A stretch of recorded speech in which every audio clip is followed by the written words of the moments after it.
Salut les filles, aujourd'hui je vous retrouve pour une nouvelle vidéo où on va parler d'un problème, mais en tout cas quelque chose qui nous concerne que nous les filles, ce sont les menstruations. Bien sûr, elles reviennent tous les mois et elles sont bien là pour nous démoraliser dans notre perte de poids parce que quand on monte sur la balance, elle affiche plus de kilos. J'ai fait quelques recherches pour vous pour trouver des astuces afin d'éviter de prendre beaucoup de poids pendant les règles, voire carrément de ne pas en prendre du tout et même d'en perdre un peu.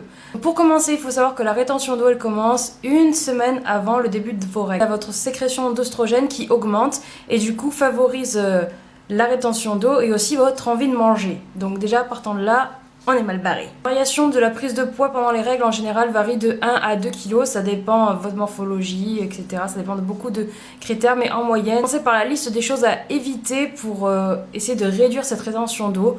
Pour commencer, il ne faut pas boire d'alcool, parce que l'alcool ça vous déshydrate, favorise la rétention d'eau et ça élimine aussi le magnésium qui est présent dans votre corps.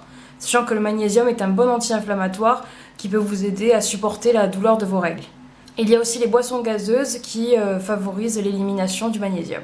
Ensuite, il faut éviter les plats naturellement trop salés, parce que sel égale rétention d'eau. Donc évitez les plats salés, les plats préparés. Les boîtes de conserve aussi contiennent beaucoup de sel. Il y a par exemple 6 choses que vous pouvez éviter de saler vos plats que vous venez de préparer. Les cubes, les bouillons, tous les assaisonnements qui existent déjà en grande surface qui contiennent déjà aussi beaucoup de sel. Les sauces soja, les assaisonnements déjà préparés, les sauces industrielles, etc. Moi je vous recommanderais toujours de prendre de l'huile d'olive et du vinaigre balsamique. Moi je mets que ça, je rajoute pas de sel ou de poivre, après c'est à vous de voir. Mais je pense que c'est une question d'habitude. Il y a aussi la charcuterie qui est extrêmement salée, le fromage et tout ce qui est grignotage, les biscuits apéritifs, les gâteaux industriels, etc. Après, bien sûr, il va falloir éviter de manger des nourritures qui sont grasses comme les hamburgers, les pizzas. Là, vous allez me dire, ouais, en gros, je bouffe que des bâtons de carottes toute la semaine de mes règles. Mais en fait, non, il y a des choses que vous pouvez manger qui sont d'ailleurs bonnes et recommandées pendant la semaine de vos règles pour vous aider à passer cette étape qui est assez frustrante. Vous pouvez manger des fruits, des légumes, toutes les denrées complètes, riz complet, pâtes complètes, pain complet. Tous les aliments riches en calcium comme les brocolis et les choux frisés, choux-fleurs, etc. Et l'idéal vraiment, et ça je le fais depuis plusieurs mois, c'est de manger des légumineuses pendant mes règles. Et je vous avoue que vraiment je sens que je suis moins fatiguée et que, comment dire, c'est limite mon corps qui me dit qu'il faut que je mange ça parce que j'ai des envies de lentilles mais irrépressibles la semaine de mes règles et je sais qu'il y a vraiment beaucoup de choses là-dedans qui sont vraiment bonnes, qu'on a besoin, qu'on est en carence pendant la période de nos règles. Vous pouvez aussi favoriser le poisson plutôt que la viande rouge la semaine de vos règles. Bien sûr, la viande blanche est bonne aussi. Après, il existe aussi des compléments alimentaires vitaminés, exprès étudiés et conçus pour nous, les femmes, pour toutes les vitamines qu'on perd en fait pendant la semaine de nos règles et qu'on a besoin vraiment pour pas se sentir fatigué, qui vont éviter nos changements d'humeur et tous les désagréments qui se rapportent à nos menstruations.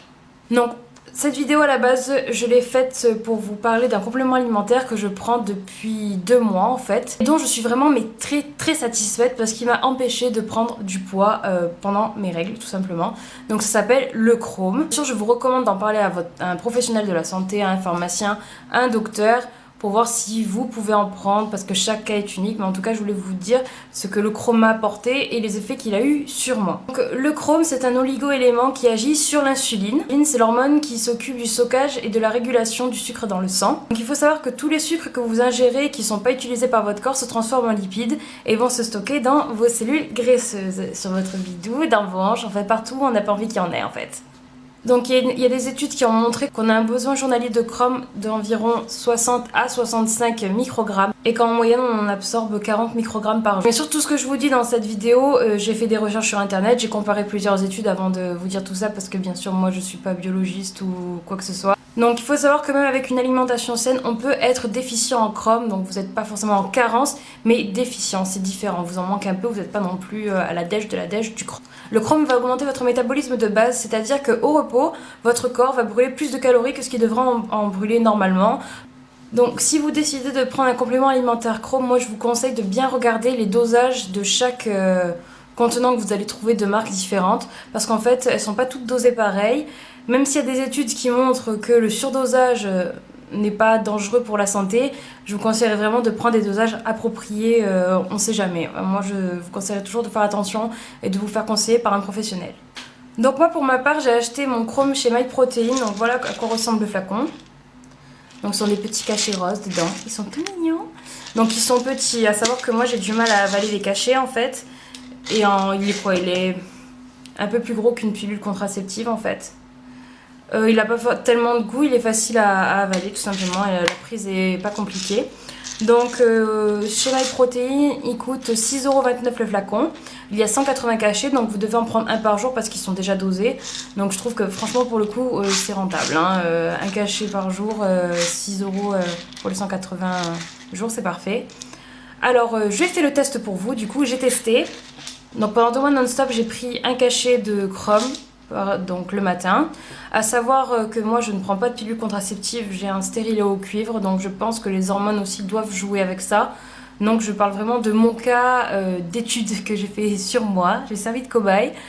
Du coup je vais vous dire mon poids, comment il a évolué donc sur 3 mois. Parce que donc j'ai pris le premier mois de départ, je me suis pesée en plein milieu de mes règles. Et donc j'avais pris 2 kilos. Donc j'étais à 80 et je suis montée à 82. C'était super démoralisant. C'est à savoir que je continuais la diète au gramme près et que je faisais du sport comme j'en avais jamais fait, quoi. J'étais vraiment très impliquée et rigoureuse. Donc c'est hyper frustrant et ça peut vous mener à baisser les bras.